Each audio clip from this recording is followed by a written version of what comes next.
Welcome to the new All Day Dreaming. My name is Hyla. Since 2020, All Day Dreaming has taken on many different forms. It started as a documentary project about creatives with ADHD, but then the pandemic forced me to put that on ice. It came back to life as a live radio show on Clubhouse with a mix of conversations and music, which gained almost 200,000 followers. In 2022, Clubhouse came and went, and I learned a really hard lesson around building on a platform that isn't yours. Many of you on TikTok are facing a similar predicament. Over the last couple of years, I've been exploring what's the best version of All Day Dreaming. And I think it's one that allows me to create meaningful experiences that are both entertaining and impactful for you. And throughout my career as a radio and television host and documentary filmmaker, conversations with people and sharing what I've learned with others has really been at the heart of all my work. So starting today, All Day Dreaming is relaunching as two things. First, a weekly podcast featuring conversations with creative thinkers, artists, experts, and entrepreneurs, all through an ADHD lens. And second, educational resources, including one-on-one coaching and live group courses that you can find at alldaydreaming.org. The goal for All Day Dreaming is to build a small, yet vibrant and sustainable community for creative thinkers with ADHD, and I'm really excited to build this with you.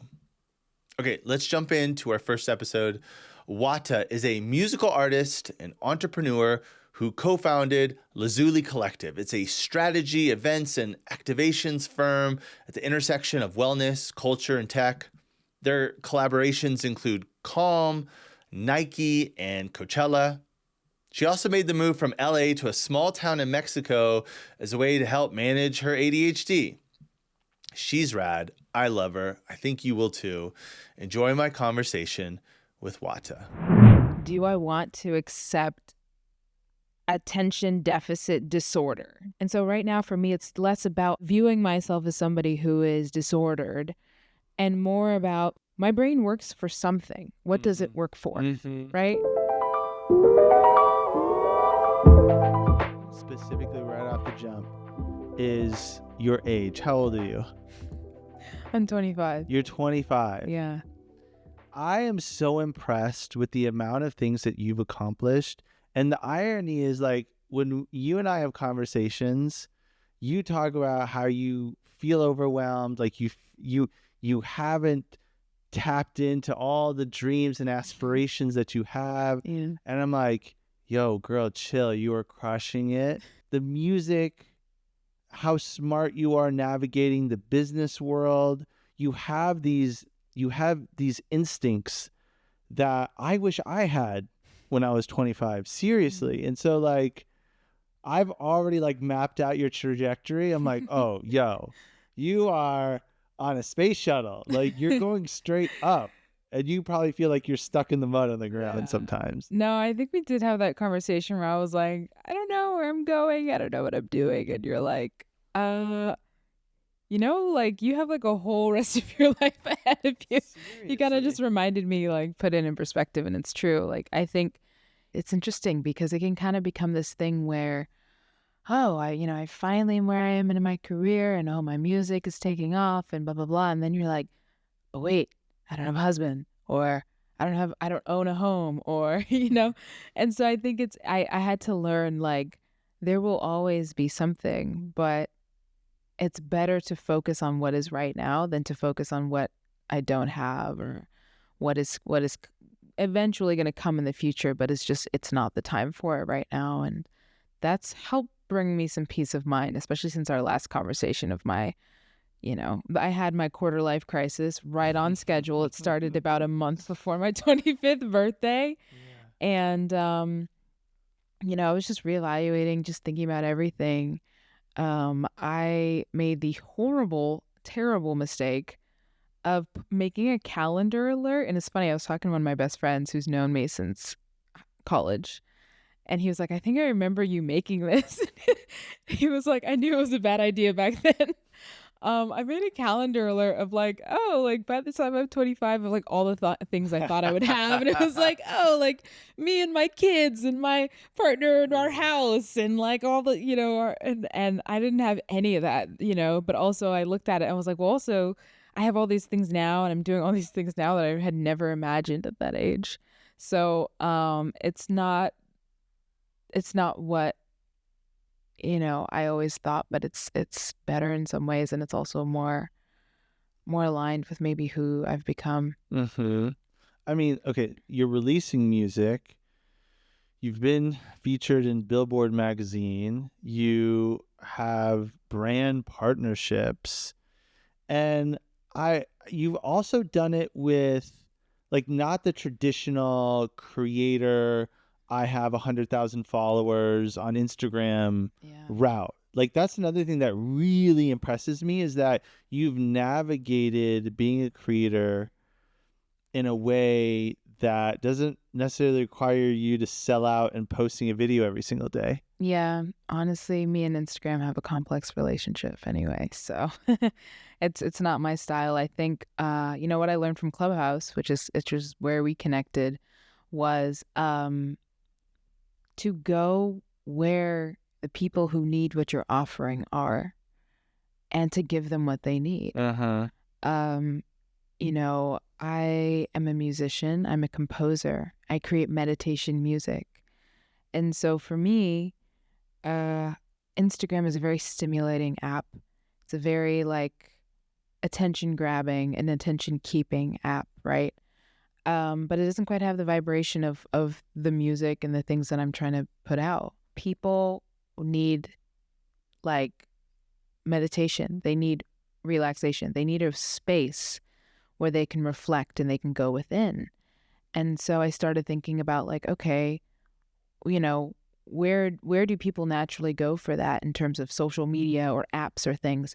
And for me, it wasn't Instagram, it was Calm. And so I focused my energy for the past year and a half now on creating content and creating sound baths for the Calm app. And it's been probably more successful than I even imagined. What's the move to even get on Calm's radar? Like, how are you making that happen? It was an interesting story. So while I was on my Clubhouse days, right, I met a lot of amazing people, you included, and my now business partner, Brandon, and we made a connection. I ended up curating this New Year's sound bath extravaganza. To be honest, it was 4 hours long. We had a bunch of performers, and it was a pretty successful thing, and it was really a beautiful space. And so Brandon for me is just like this cool guy who like we can talk about psychedelics or whatever with, but like I didn't know what he did as a career actually. So one day I'm like I really want to get in contact with Calm. I really want to compose music for them. I made that decision. And I believe that, every manifestation starts with an intention. You have to make the decision that you want it and that you're going to make it happen, and then the universe will conspire with you. And so, so I was like, I put out ironically on my Instagram story. Instagram stories are useful. Don't get me wrong. Instagram has its purpose. I was like, does anybody know anything about brand partnerships? It's like, how do you even get You just got to ask the question. Yeah. I was like, how do I get in touch with the company? And Brandon DMs me, is like, oh yeah, I'm like head of brand partnerships at TikTok. And I'm like, you have a job? I'm like, wait, what? Like you work? I thought we just talked about, I thought you just meditated all day. I don't know what I thought he did. It's kind of funny now to think about it, but like literally, he was just talking about the work that he did in the music industry. And I was just like, wow, like, this is so amazing. And he really wanted to work with me anyway. Like he had that intention to reach out. And so it just really aligned. We ended up meeting and we were like, let's pitch Calm. And so we worked on a pitch deck for like 2.5 months. I'm putting everything together and creating a story, creating a narrative, and I pitched them on an astrological sound bath series. So sound bath for every single new moon in the year. and we pitched them. They said yes. And I ended up, getting the series. It was a year-long partnership. And Brandon and I ended up forming our company, the Lazuli Collective, based on the strength of that partnership, just seeing how successful it was and realizing, oh, we could do more of this. So,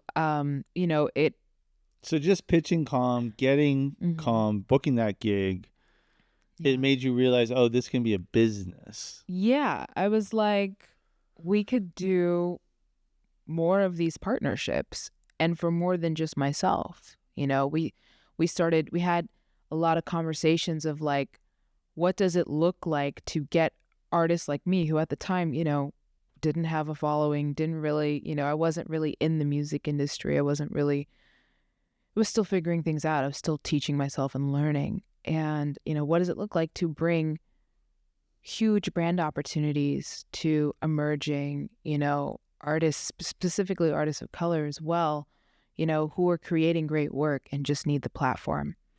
And so, that's how Lazuli Collective came into being.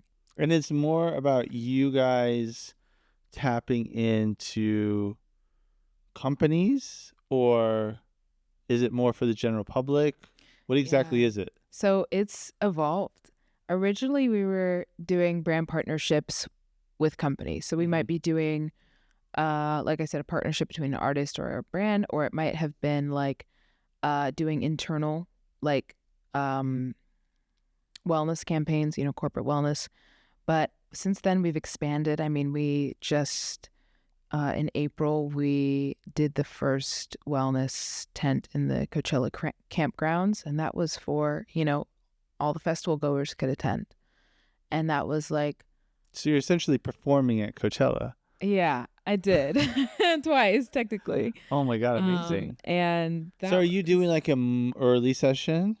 Who's coming to the early session? So actually, there are some early risers. And maybe people who just didn't go to bed. Yeah, that too. Yeah. And the thing is that like in the desert in Coachella, the morning is actually really nice because it hasn't gotten too hot. So in the morning, it's kind of like you got a little breeze and you're doing some early morning yoga, right? And it actually feels good. And it wasn't too early. We started at like 7 a.m. So sun is up, sunrise is happening, and it's actually kind of nice. And you're playing your music. You're doing that along with the yoga at Coachella. I actually did my own solo like sound bath. Amazing. But we also had, we curated around 20 practitioners. So we had yoga, we had breath work, we had, meditation, we had journaling workshops. We had pretty much the gamut of offerings. Yeah. Self-care at Coachella. Yeah. Amazing. Which is a place where you really do need self-care. You need to recharge his battery to last the 3 days. You do, yeah. For sure. So, okay, what did you learn from that experience? Like, what were some of the mistakes? What do you want to do differently? We came onto that project maybe 2 months out, so everything was kind of rushed. We were rushing against this hard set deadline of the festival. And so, now we're learning how to create systems. I'm really like big on systems as a designer. And so, which is also contradictory to having an ADHD brain. Right? Following a system is not what we're good at. It isn't, but at the same time, it's kind of what we need. Like, I learned that if I can design a system for myself that works, that I will use it, and I will use the hell out of it. Sometimes, like I love a good Google Calendar. Like, yeah. If it works, it works. Okay, so describe your system. What does it, when you say system, are you just talking about like a structure to your day?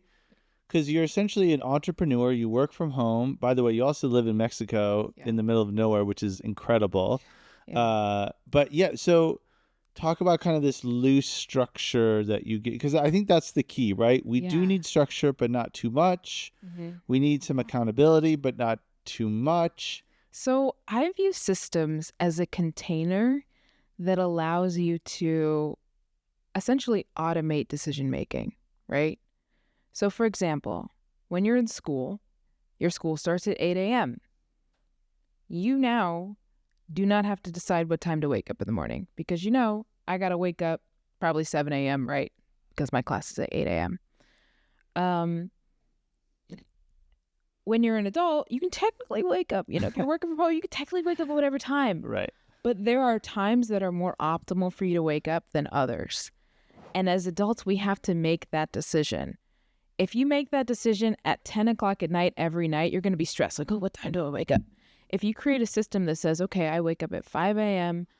Monday through Friday, and I wake up at 8 a.m. on Saturday and Sunday, and you make that decision once and you stick with it, it allows you, that routine and that rhythm allows you some peace, because I think a lot of times people with ADHD get decision fatigue. Oh my God, yes. And so for me, 100% yes. I will, when I'm in the mood, I will like design the system, make all the little decisions, and then just be like, okay, I'm going to follow this. Now, is there any accountability? Are you scheduling a meeting at 8 a.m. or whatever time it is that you decide to wake up? Or because it's hard to do it by yourself, but if you can have a force function that if you schedule a calm meeting at 8, you're getting up at 7:30. Yeah. You're not screwing up that call. I actually don't schedule meetings before 11 a.m. Okay. But what I do is I schedule all of my meditations and my morning readings and things like that into my calendar. So when I wake up, it's like, okay, wake up. I do have an 8 a.m. dance class that I go to, so that also helps get me out of bed. And what about the night before? Because that's where I get tripped up, is that I might get stuck flipping on my phone or watching TV or whatever. Yeah. I mean, I try and go to bed like 10 or 11 at night. It depends. With TV, I don't really watch TV. I started watching TV recently, just because I had a smidgen of more time. But normally, I actually don't watch TV. I never was a big TV person. I listen to books during the day, and that kind of feeds me the information that I need. And so by the time I get to bed, I'm kind of like, I don't really need more information. But yeah, I would like, for me, everything's automated now. So like my alarm, same time, all my alarms, my calendar, same times, there's certain things that are just on it every single day. And unless I'm traveling like this, where I'm in different time zones and things like that, I generally try and get up at the same time every morning, and go to bed around the same time every night. And I've been very good about training myself to not work too late. And I also don't like to work too early. So I don't like to wake up and go straight to work. I like to have some time to go within before I get online. And that has also helped me as well, to not feel so scattered when I'm getting into a meeting or something like that, especially with a big client. If I've got a big client meeting, I'm scheduling an hour before of just dead time so that I can prepare, because I like to strategize. I like to think. I like to know what I'm going to say. Might even rehearse it if it's a pitch. So I don't want to just be like, oh, I just woke up and like, well, who am I talking to? Like, I don't want to go into a big meeting like that. It's wild that at 25, you like have all these instincts. Like seriously, like the artist Tom Sachs talks about this, about output before input. He doesn't look at his phone when he wakes up. Yeah. The first thing he does is like write something down in a notebook, or like something that outputs, because your brain is the freshest. You're coming out of some dreams, maybe that like journaling. Journaling, writing stuff down. Even if it's stuff that never comes to fruition, it's just you're the most creative and clear in those first couple of hours. Yeah. And to treat those with like, that is God, that is church, where you have to sit in the pew and be quiet. It's just a sacred space that is like so hard, I think, when we feel like we got to check our emails. Yo, you're wasting your best brain power on an email. Like that should go at the end of the day. Easier said than done. But the fact that you've hacked this, like there's something about your DNA. Like it's really awesome that you have that. Well, I think it's been a process of creating a company culture. So Yeah. something I did with my team at Lazuli was I had a meeting. I showed them my calendar. I showed them how I organized my calendar, and I asked everyone to do the same for themselves. So what I did was I said, hey guys, first of all, like, I have studied astrology. I used to be an astrologer. I still am. I just don't really do charts too much. But I base my work schedule on the astrology of the day. So Monday is Moon Day. That's when I go within. That's when I do my internal work, right? I might work on music on those days. Tuesday is Mars. That's initiative. That's drive. So that might be the day when I'm sending out, I'm pitching, or I'm sending out, emails to potential acquisitions. Wednesday is Mercury. It's communications. So I'm having all my calls, and I'm sharing my ideas. Thursday is Jupiter. Jupiter is like abundance and expansion. So I might be, pitching or closing a deal. Friday is Venus.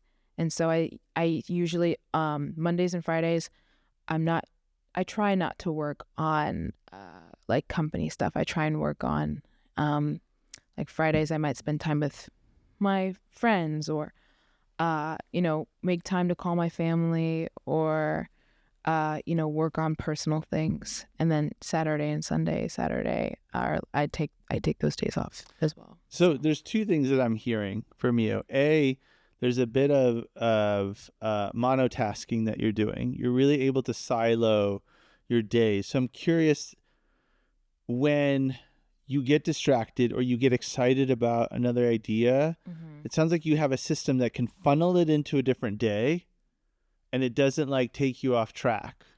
Yeah, sometimes, like, it might be like, wow, this thing came up in a team meeting. Love that idea. Let's schedule a meeting for Thursday where we dive deeper into this. Let's schedule 2 hours where we just work on this pitch. Mm-hmm. And then it's like, I already know that I'm going to devote some time to it, so I'm not worried about it.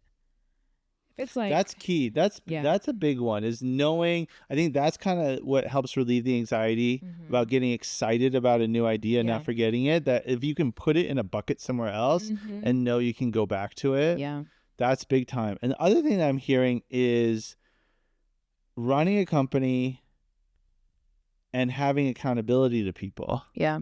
I feel like so many people that I know that have sort of hacked their ADHD or are able to navigate it with some resemblance of not being chaos. It's because there's something that's high stakes. Yeah. And for you, it's a company with a team, setting the culture. And if you're the one that's not waking up at 8 a.m., everything falls apart. Yeah. I think it sounds like a healthy accountability, right? A bad one could be a deadline that you procrastinate on, then you pull an all-nighter. That's unhealthy. We all do, for sure. If you can eliminate, great. Yeah. But that's what I'm hearing from you. Yeah, I think over the last 2 months, really since Coachella, I've been really diving into learning to become a better leader, learning how to manage people, learning how to talk to somebody, assess what their needs are, assess what their goals and their desires are, and to strategically create a plan to A, help them get there, and B, create kind of like steps within what we're doing that will help them get there. And so what I've learned is, I'm always like, I probably read like 4 books a week because I do audiobooks. So I'm like always getting new information. I'm about to start a PhD like in psychology. So I'm just like really taking in a lot of information all the time. And what I do is I try and implement that information and test it out, just do a little bit of user testing myself. And then if it works, I'll share that with my team and let them know like, hey, this is what I've been doing, right? So I shared my calendaring system. I shared like time blocking, right? So blocking out time in your calendar. I block out my lunch in my calendar because if I don't eat, you don't want to talk to me. Like I need my food. Learning that your time is sacred and it's your own. And if you own your time, your life will go one way, and if everybody else and everything else owns your time, it will go another. It's the difference between like being a victim of life and having ownership over your life. And I had to make that transition. You know, I think with ADHD, it made me feel like everything was out of my control. I was just overwhelmed, right? Like, I can't function as an adult, right? Or I can't, you know, why can't my brain do this? Why can't I focus on that? Why can't I do the dishes, you know? And I learned that I had to take ownership over my mind, ownership over my life, and to create structures for myself that allowed me to thrive and to like kind of retake back my time, understand that my brain is different, but it works in ways that are optimal, just maybe not what people, you know, the ways other people's brains work. See, there's something so key to what you're saying, and this kind of helps determine whether I will help mentor somebody. Is that there's this like phase that we all go through where we're kind of like victims and we feel like we're, you know, we can't control ourselves. Yeah. Just hearing you talk about taking ownership, I think is like, that's the key ingredient. And I don't know what the trigger is for people to finally be able to like flip to that other side. I think for me, there came a point where I was just exhausted of like losing. Yeah. I was exhausted to, you know, not get the wins that I was looking for. And I was like, oh, fuck this. I am not neurotypical, so stop trying to like fit in the box. Fit into that box or structure my life. Like, okay, I'm going to have to like create an environment around me that helps me succeed. Yeah. And that takes a shift, that maybe takes a new job, that takes, you know, sometimes you got to take a couple steps backwards in order to take one forward. ADHD is not about productivity or focus. All the apps, planners, and pills that we obsess over mean nothing unless you first establish these two main fundamentals. Number one, what is your purpose? If this isn't crystal clear to you, you will always fall victim to distractions. And number two, what are your needs? Have you curated an environment and a life that helps get the most out of your ADHD? Are you surrounded around people who inspire you creatively and hold you accountable on the days that you don't want to do the thing that you know you should be doing? Join us for ADHD Reimagined, an 8-week live course that helps you find your creative purpose and defines your personal needs, so you can move beyond burnout and procrastination and transform your ability to focus and follow through on the things most important to you. Sign up today at alldaydreaming.org. I read this book, I think maybe 2 weeks ago, by Tom Hartman. It's called ADHD, a Hunter in a Farmer's World. And the premise of the book was that people who are, diagnosed with ADHD now are really genetically people who are descended from hunter societies, hunter-gatherers. And so they had a certain set of traits during that time which were prized and ideal and were therefore passed down through the generations. And so, the impulsivity, the scanning, the noticing everything, the ability for that quick rush, all makes sense if you're a hunter. Adrenaline. Whereas for farmers, day in, day out, doing the same task over and over again, being able to sustain work over long periods of time, that's more prized if you're in a farmer society. And so what he was saying is that, our world has evolved so quickly, but genetically, like, things have not really evolved as much. Like 8 generations ago, my ancestors were in a completely different world than I'm in now. But genetically, that's not a long time. And so what, the premise is that people with ADHD are not like these, degenerate, flawed people. It's that we have a different set of characteristics and are predisposed to a different set of behaviors than a majority of our population, which the population is really centered around more of the farmer mentality. And so what we have to do is structure our lifestyles to fit that. and use maybe certain hacks or just certain career choices, right? Talked about how a lot of them were entrepreneurs, a lot of them were artists, a lot of them were law enforcement, things like that have a certain amount of like adrenaline and risk to them. And how that works well for our brains. And I think it was going from this mentality of, oh, I'm broken and I'm never going to fit in, to I need to create a life that fits my brain. I need to design my life around how I function, and actually kind of coming to terms with my differentness or my weirdness, and allowing myself to just accept it and then figure out ways to hack it. And I'm kind of in the hacking phase, so I'm testing out a bunch of things to hack my ADHD. One of those is really using the dopamine factor, right? Like, there's a concept called dopamine fasting that I've been reading about. This idea of purposely removing kind of some of these dopamine triggers like Instagram and blue light and things like that, to then kind of reset your body and come back to it in a new way. I use things like novelty, right, which is just really big for ADHD, or I use things like body doubling, which we do in the all day dreaming, to hack certain tasks that I would consider quote unquote boring, right, like the dishes or emails or just tasks that have to be done but are maybe not as fun for my ADHD brain. I might choose, for example, a dessert recipe that I want to make, a new recipe. So there's novelty. It's dessert. So there's like, that, yeah, I mean, I don't eat sugar right now, but there's sweetness involved. And then it's a reward. And then I might say, okay, in order for me to make this dessert, I got to clean all these dishes in the sink. So then I put on an audiobook, again, novelty, new information. I do the dishes. I bake the dessert. All of a sudden it's been an hour and I'm like, oh, that wasn't that bad. Yeah. Because I hacked my brain. The goal wasn't to do the dishes. The goal was to make a dessert. Yeah. That's exciting. Eat cheesecake versus do the dishes.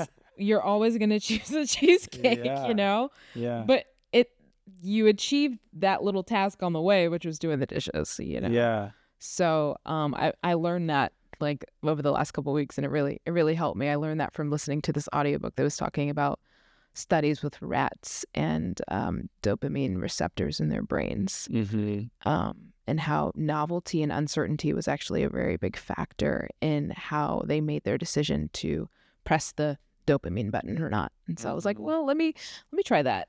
Yeah. I mean, to hear you kind of like taking this journey and hacking the system so early, it just means the trajectory. I feel like the things that you're going to accomplish are just like there's clearly, like, I can see not the final destination, but I can see like what universe you're going to end up playing in. And it looks like so fun. The Marvel universe. It's the multiverse. You can literally do, because that's the thing. Like the one thing that I have realized about myself is that there isn't just one tool or technique or way of thinking that applies evenly universally, because as we grow up, our ADHD is impacted differently by our environment, right? You're a single young woman living in Mexico. Your ADD is going to be different when you do have a kid or two and you're 40 years old. And if you decide to have a mortgage or whatever, Lazuli turns into a company with 300 employees. You know what I'm saying? Like, your demands on your attention and your dopamine are going to be completely different. And the fact that you're exploring all these different techniques and tools and philosophies, knowing that, you know what, some will work right now in this time. Maybe you'll get bored because the novelty wears off, but in 5 years, you'll tap back into that. And then it'll feel new and exciting again. Exactly. Yeah, I think it's about testing things out. And I think I'm trying to design a life for myself now, because this is, generally genetic. And my dad definitely has ADHD, even though he refuses to acknowledge it. Have you guys talked about it? I have. You brought it out to him. It's interesting. My dad is also my test. subject. Yeah. Because I've been like, have you like thought about it? He's like, nah, I don't have ADHD. But I gave him yerba mate like 2 years ago when I went to visit him. And it helped him so much, which, yerba mate has caffeine. It's a stimulant, which we all know stimulants and ADHD people, but it doesn't have the same coffee effects like the crash. And so he loves it. He drinks it every day. He tells me that it helps him focus and helps him do things. And I'm like, okay. But does he acknowledge your ADD or no? Does he dismiss it in you as well? Yeah, it's like I don't know how to explain it. He's probably the most intelligent person I know. He's literally a scientist. But does he think ADD is real? Or does he think just in general it's hocus pocus? I'm sure he thinks, I don't know. I'm sure he probably thinks it's real. He doesn't have it. I don't know. I'm not quite sure what kind of cognitive dissonance is happening there.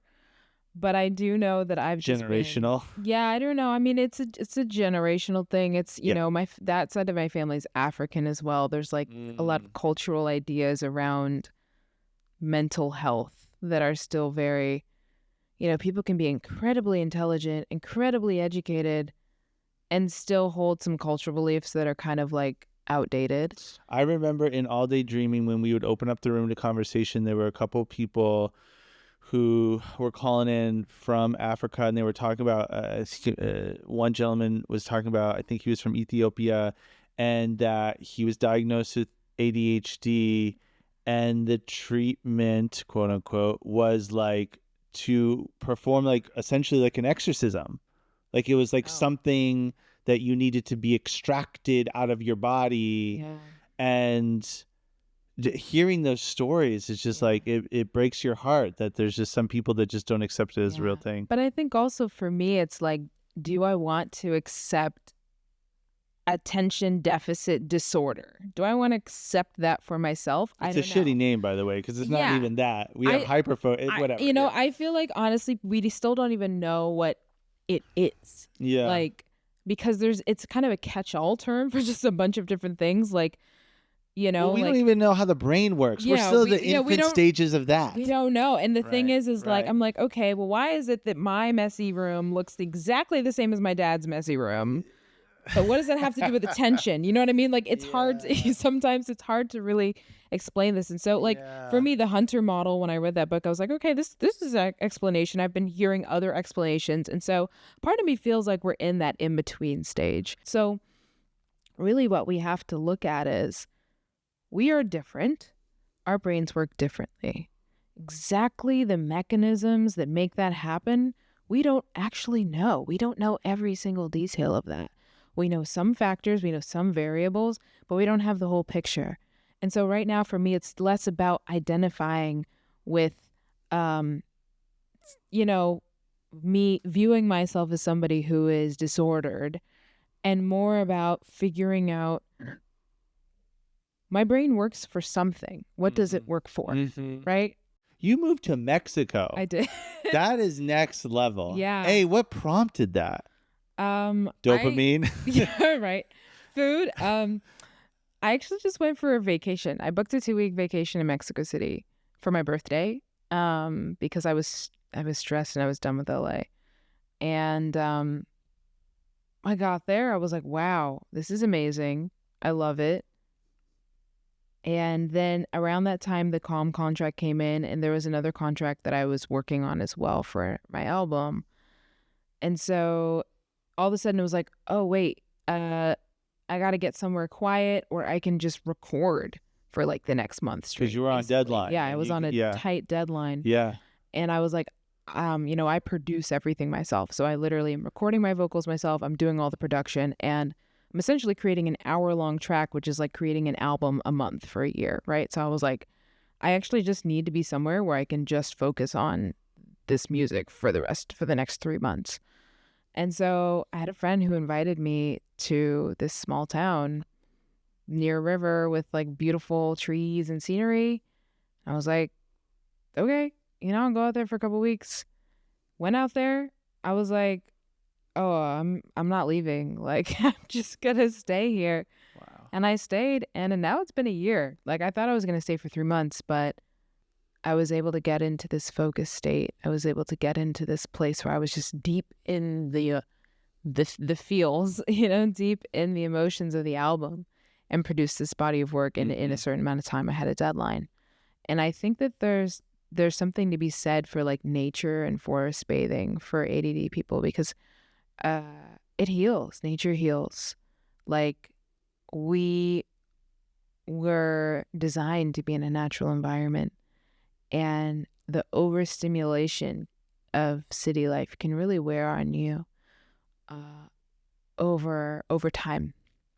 And so nature can really kind of reset your nervous system sometimes. It can just reset your whole life. And I find it's good when you want to be creative, because sometimes you need to just block everything out and listen to yourself, listen to your own heart. And if you're constantly intaking information, it's hard to have that output. I realized there were some deep desires that I had that I'd kind of like, hadn't really manifested until I moved there. I realized, I love nature.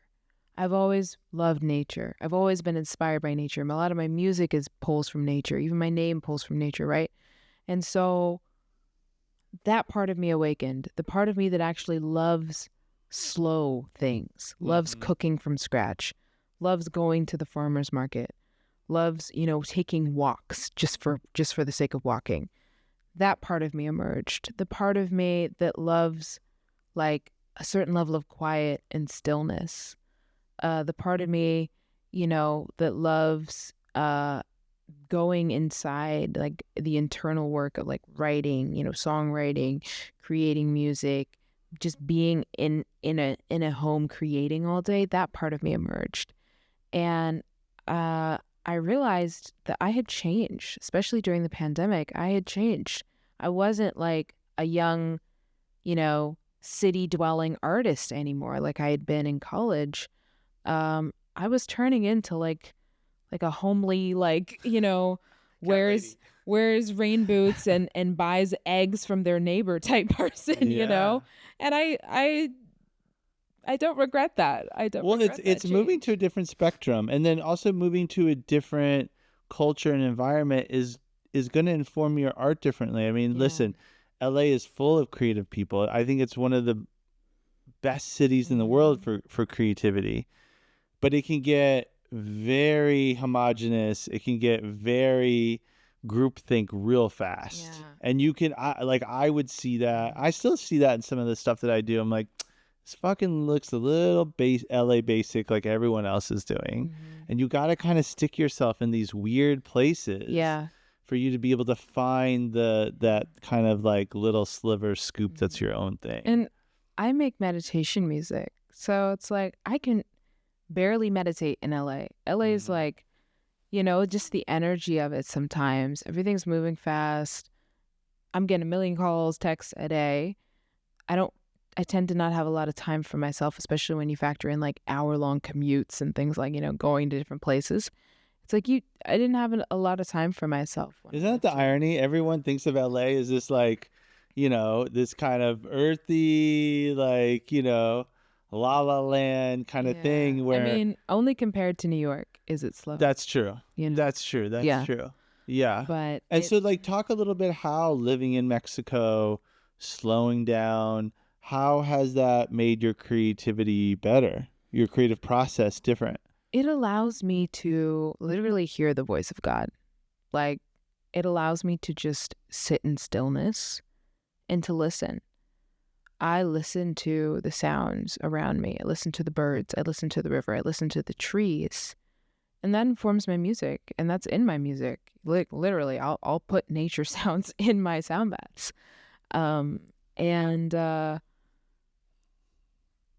It also just, it helped me create a better work-life balance. It helped me understand that the purpose of life is not to work, it's to live. And I didn't have that before. I was always working on some project just to be working on some project. But now I understand that there's a time to work on a project and there's a time to rest. There's a time to meditate. There's a time to contemplate. There's a time to spend with friends and families and partners and things like that. So it's shifted my perspective on life in a way where I don't think I can go back. Yeah. So then, okay, you're pushing this music, you're growing your business. How do you say no to some of the other things that pop up that you might get excited about? Like, that's something that I struggled with a lot when I was younger. And you've recently read 4,000 Weeks, which I've been nudging you to do for months. You finally finished it because it was the first time that ideas that were in my head were clearly articulated by someone else. I was like, yes, that's what I was trying to say. Yep. Right. And that's what Oliver Berkman, I feel so like concisely took the concept of productivity and looked at it through a philosophical lens. And I was like, oh, wait, of course I'm going to have infinity awesome ideas. And of course I'm not going to be able to do 99.9% of them. I think I have been learning the lesson of knowing what is for me. What do you mean by that? There's a lot of things that I can do. And the question is this what I should be doing? Right? Like, I've already had like 5 careers, to be honest. I've done it all, right? And I think that's a lot of ADHD people. It's like, you know, we've worn all the hats. But understanding now, like, there's something that I'm doing that maybe nobody else in the world can do, right?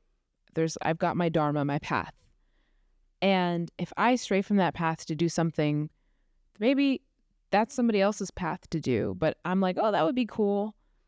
Then there's something that I'm not bringing into the world as a result, right? Every time you say yes to something, you're saying no to something else. To another thing. And it's like, what am I saying no to? Right. And, you know, within, like I said, the novelty factor can make other things look very new and exciting. But me knowing when something's not for me, like there's times when, you know, there'll be certain shows or certain things and I just really think about it. I'm like, does this really fit or align with what I'm trying to do right now? Do I even have the energy for this right now?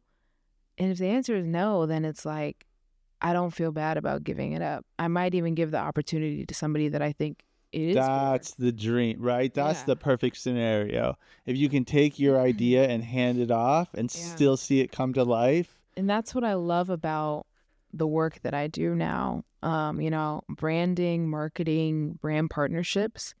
You're essentially, you know, people will come to you and say, I really want this thing. I don't know how to get there. And you're coming up with kind of the roadmap and the idea of how it can get there and then pitching it.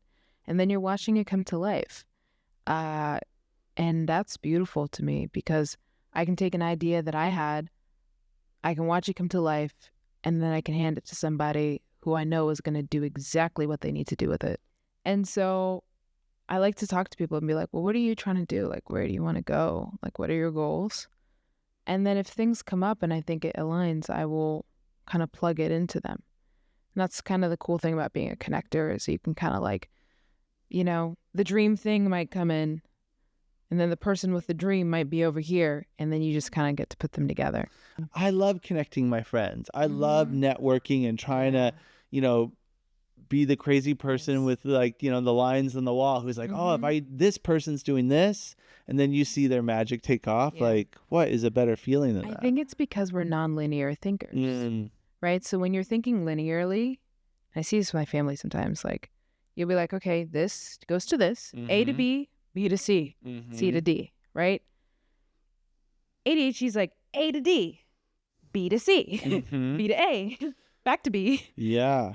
But what happens in that is that we're able, you know, the A to B to C person is never going to see the D to A, but the D to A might be what they need to do to get to where they're going. Yeah. And so we might be like, have you ever thought about D to A? And they're like, what? Yeah. No, I haven't. Because we're running through a million scenarios faster than everyone else. Exactly. And so we've seen like 4 options when one person thinks there's only one. It's the multiverse. It's Doctor Strange. That's exactly what it is.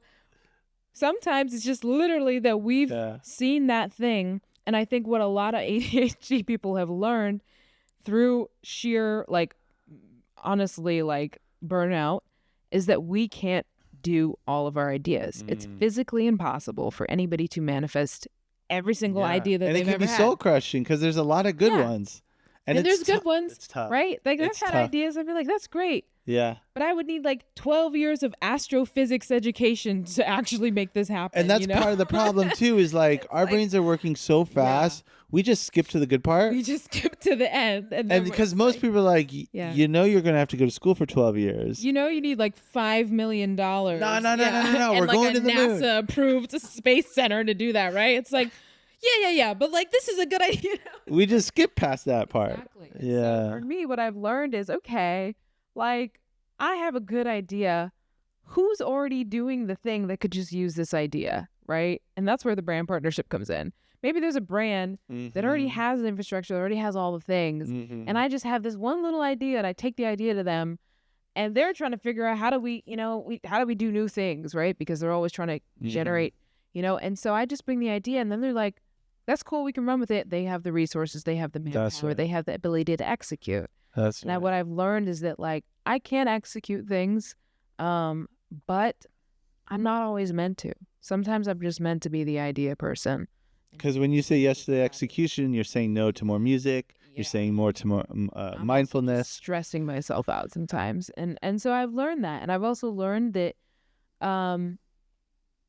there's a beauty in being able to help somebody see the way to what they're trying to achieve, because, when you are doing something so much, sometimes you don't see it. You're just like, okay, well, I'm doing this, I'm doing that, I'm doing this. And sometimes it just takes an outside perspective. And I like being able to be that outside perspective. Well, Wata, this has been a fantastic conversation. Yeah. Cool. Thank you so much for doing this. Thank you for having me. Yeah. I feel like I just talked about all the audiobooks I read. Is this boring? Did this feel like NPR?